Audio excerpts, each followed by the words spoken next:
আল্লাহ আমার রব, এই রবি আমার সব। আসসালামু আলাইকুম রহমতুল্লাহি আবরাকাতুহু। গোসল ফরজ হওয়ার কারণসমূহ মাসলা মাসাইল আপনাদের সাথে শেয়ার করা হবে। জাগ্রত বা ঘুমন্ত অবস্থায় নারী বা পুরুষের সবেগে কামোত্তেজনার সাথে বীর্যস্ফলন হলে গোসল ফরজ হবে। মাসালা হচ্ছে পুরুষাঙ্গের মাথায় অগ্রভাগ যোনিপথে বা মলদ্বারে প্রবেশ করে অদৃশ্য হয়ে গেলেও গোসল ফরজ হয়ে যাবে, বীর্যস্ফলন ঘটুক কিংবা না ঘটুক। তবে মলদ্বারে সহবাস করা মারাত্মক গুনাহ। মাসালা হচ্ছে ঘুম থেকে জাগার পর শরীরে বা কাপড়ে বীর্য দেখা গেলে ফরজ হবে গোসল। স্বপ্নে কিছু দেখুক কিংবা না দেখুক, তবে শুধু মজি দেখার দ্বারা গোসল ফরজ হবে না। ঋতুস্রাব ও সন্তান প্রসব পরবর্তী রক্ত বন্ধ হওয়ার পর গোসল করা ফরজ। মোট কথা 4টি কারণে গোসল ফরজ হয়। 1. কামোত্তেজনা সহকারে বীর্যপাত হওয়া, পুরুষাঙ্গের অগ্রভাগ যোনিদ্বারে প্রবেশ করা, ঋতুস্রাব বন্ধ হওয়া, সন্তান ভূমিষ্ঠ হওয়ার পর নির্গত রক্ত বন্ধ হওয়া।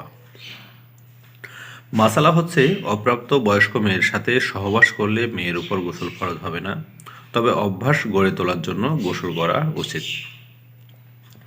মাসালা হচ্ছে কেউ ঘুমের মধ্যে সহবাস করতে দেখলো ও স্বাদ অনুভব করলো, কিন্তু জাগ্রত হওয়ার পর তার শরীর বা কাপড়ে কোনো বীর্য আলামত দেখতে পেল না, তাহলে গোসল ফরজ হবে না।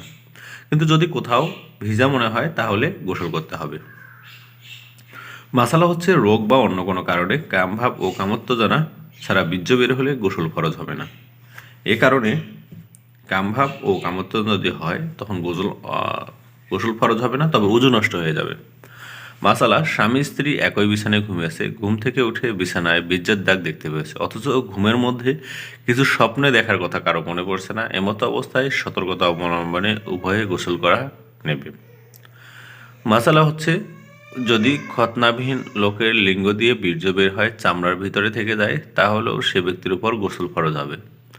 মাসালা যদি কোনো ব্যক্তি কাপড় দ্বারা পুরুষাঙ্গ মুড়িয়ে যোনিপথে প্রবেশ করায়, তাহলে যারা শরীরে উষ্ণতা অনুভব করলে গোসল ফরজ হবে, অন্যথায় গোসল ফরজ হবে না। অবশ্য উভয় অবস্থায় সাবধানতার দাবি হলো গোসল করে নেয়া। সুপ্রিয় বন্ধুরা, এটি হচ্ছে গোসল ফরজ হওয়ার কারণ এবং মাসলাসমূহ।